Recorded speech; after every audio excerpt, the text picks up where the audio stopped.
أعمالنا من يهده الله فلا مضل له ومن يضلل فلا هادي له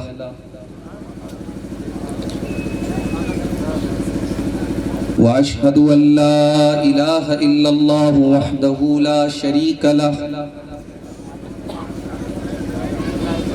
وأشهد أن محمدًا عبده ورسوله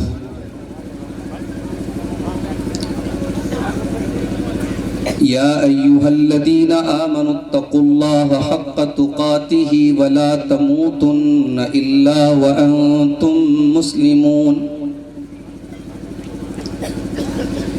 يا أيها الناس اتقوا ربكم الذي خلقكم من نفس واحدة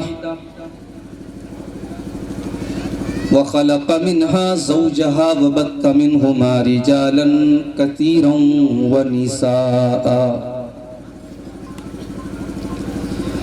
واتقوا الله الذي تساءلون به والأرحام إن الله كان عليكم رقيبا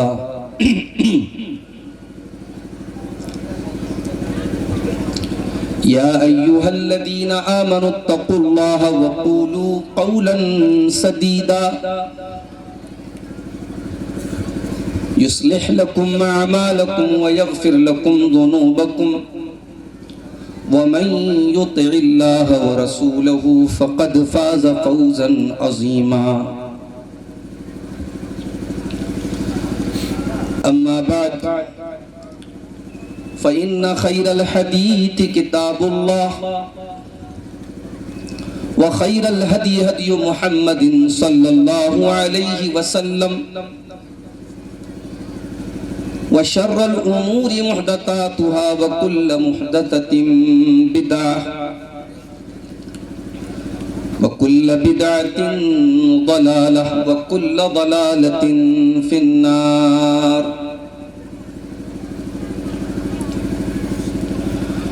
أعوذ بالله من الشيطان الرجيم بسم الله الرحمن الرحيم إن الذين كفروا وماتوا وهم كفار أولئك عليهم لعنة الله والملائكة والناس أجمعين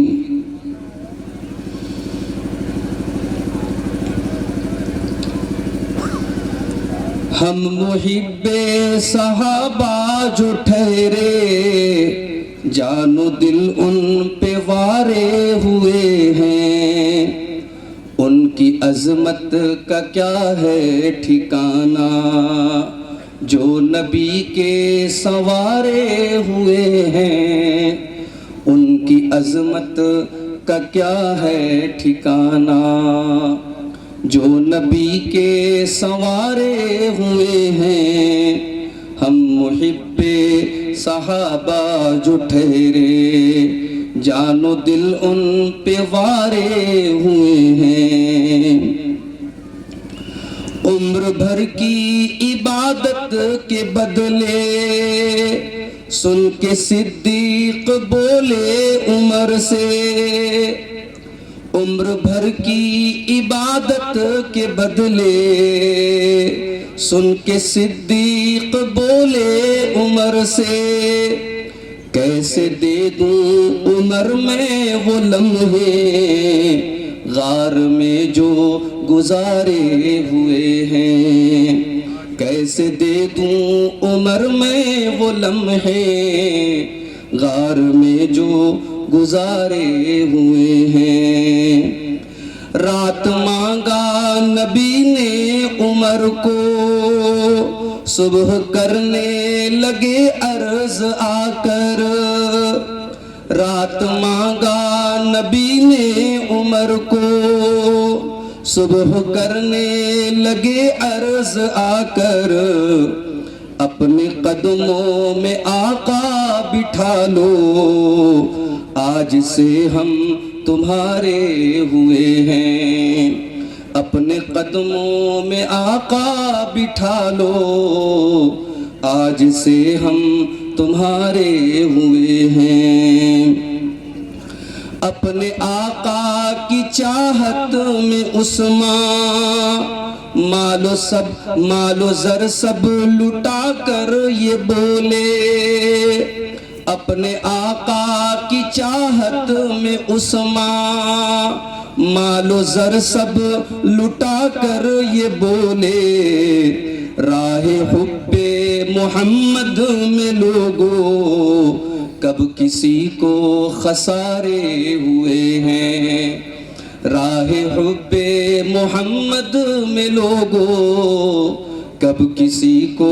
خسارے ہوئے ہیں، مجھ کو لوگوں وہ محبوب ہوگا کل جو مرحب کو جو مات دے گا، مجھ کو لوگوں وہ محبوب ہوگا کل کو مرحب کو جو مات دے گا، کل جو دیکھا تو تلوار حیدر اس کے سر میں اتارے ہوئے ہیں، کل جو دیکھا تو تلوار حیدر اس کے سر میں اتارے ہوئے ہیں، پیارے آقا کی آنکھوں کے تارے آپ کے دونوں پیارے نواسے، پیارے آقا کی آنکھوں کے تارے آپ کے دونوں پیارے نواسے، گلشن دین کو خون دے کر وہ جہاں میں نکھارے ہوئے ہیں، گلشن دین کو خون دے کر وہ جہاں میں نکھارے ہوئے ہیں، چاہتے ہو اگر نیک نامی تو صحابہ کی کر لو غلامی، چاہتے ہو اگر نیک نامی تو صحابہ کی کر لو غلامی، جن کے رستے پہ چل کر ہمیشہ اپنے وارے نیارے ہوئے ہیں، ہم محب صحابہ جو ٹھہرے جان و دل ان پہ وارے ہوئے ہیں۔ صدر محترم، علماء کرام، محترم بزرگوں، نوجوان ساتھیوں، ماؤں اور بہنوں، پیارے بچوں، مدھیہ پردیش کے ضلع سیونی کے اس علاقے کانی واڑہ میں ہمارے بڑے عزیز، اور یہ میرے لیے بڑی سعادت کی بات ہے کہ 2 ہی مہینہ صحیح انہوں نے ہماری شاگردی بھی حاصل کی ہے، ہمارے شاگرد ہیں شیخ ذبیح الرحمن نوری حفظہ اللہ، ان کے قائم کردہ اس ادارے میں مدرسہ تعلیم القرآن میں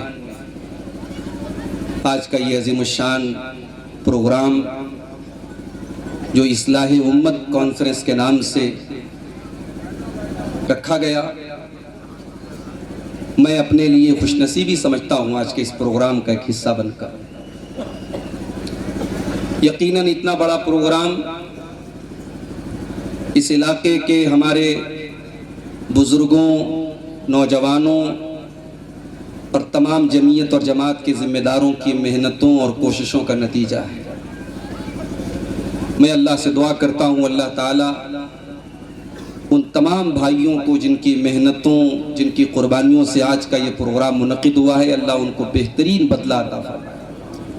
اور میں یہ بھی دعا کرتا ہوں کہ جمعیت و جماعت میں اگر کہیں پر بھی ذرہ برابر دلوں میں کہیں کوئی نا اتفاقی ہے، نا چاقی ہے، اللہ اسے بھی دور فرما کر ہمیں ایک دوسرے کے ساتھ کندھے سے کندھا ملا کر اللہ اپنی توحید کی راہ میں ہم سب کو اپنا وقت، اپنی انرجی، اپنا ٹائم، اپنا علم لگانے کی توفیق عطا فرمائے۔ ابھی 2 دن پہلے بڑی اچھی خبر ہمیں ملی مہاراشٹر کے ضلع سے، مہاراشٹر کے صوبہ سے۔ وہاں ہماری جماعت کے بہت